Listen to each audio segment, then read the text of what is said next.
this is what I have in my nut and seed bin. This is sunflower seeds, pumpkin seeds, shredded coconut, pecans, peanuts,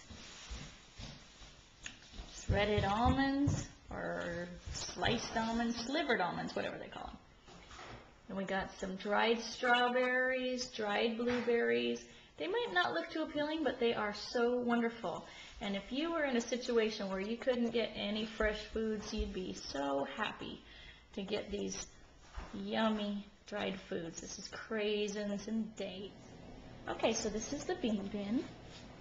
And I put beans in gallon containers because I go through them pretty fast. 1 cup a week.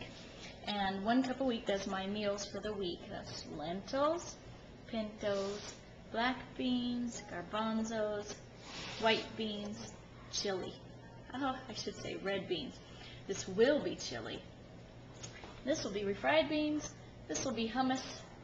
This will be veggie burgers.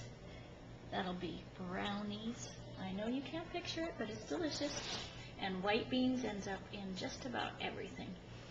So I noticed that they're all just about ready to be filled because I'm going through it so fast. So this is how we refill it. Here's my rack with my bins, and here are my buckets. All right, so now we have lentils, garbanzo beans, red beans, black beans, and then I have some little half buckets underneath because these are not supposed to be directly on the ground. There's supposed to be airspace under them, especially if it was going to be for long term, like if you thought it was going to be 20 years before you bust into them. Okay, so I got pinto beans and white beans. I have another thing of white beans behind that bucket because I just go through white beans so fast. And then finally I have soybeans. So that makes up the square, and it's a nice little tabletop. So I know that that looks pretty industrial, but you put a tablecloth over it and no one ever knows it's there.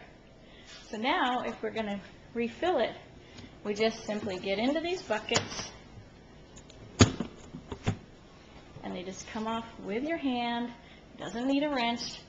And the reason why I go for these 4-gallon buckets is because they get so heavy. If you start to get into the 5-gallon and the 6-gallon, they're just too heavy. And they don't configure nicely. They're round and ugly and industrial looking. And for me, these squares work nicely because I can put a tablecloth over it and be done with it. So I go ahead and take my top off. This snaps right off. And that's amazing because I was buying these big old wrenches to take off the lids, and it was so hard.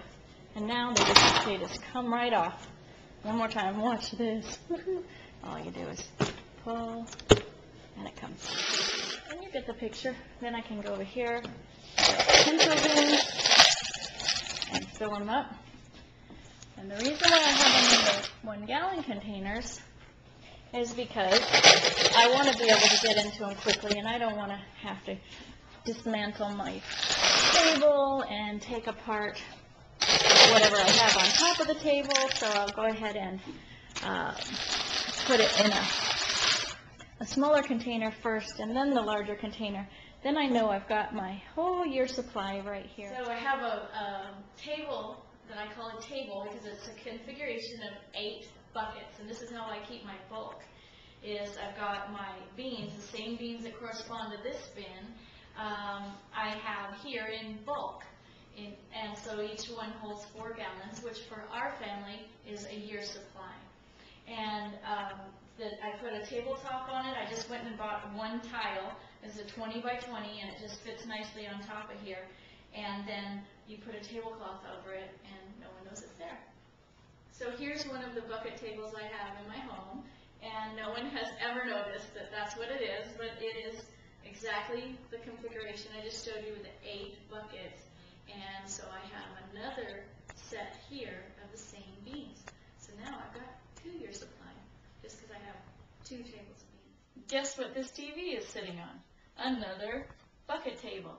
In this case, I have wheat, and I know where my wheat is. It's right there. So it takes 12 buckets of wheat to make a year's supply for one adult. So you're going to need a couple of tables of wheat, and just know where they are. This was another idea I had down in the basement. This is just a bunch of buckets that I have stored, and I went ahead and put a shelf across them so I can have a little workspace down here. And it gives me something to put stuff on, which I'm always assembling or doing something with my books or my cookbooks or something. It gives me a little bit of workspace there. And so that gives me a spot to put all those buckets. And now that I've got the buckets all stacked under there, and I've got myself a little countertop to work on, I went ahead and covered it with a piece of cloth. So no one will ever know that's under there. And it's not exactly beautiful, but it's in the basement, so what are you going to do? But it's a great way to hide your bulk foods. One thing is we have labels on everything, so it's very cool. If somebody happens to come in and make meals for you, like my husband does, everything's labeled and ready. So you go to your dry mix setup and you set these all up so that they're ready to go and ready to use. They're labeled, and so the label already has the recipe on there. And then you know just what to do, and if you aren't there, somebody else would know just what to do with your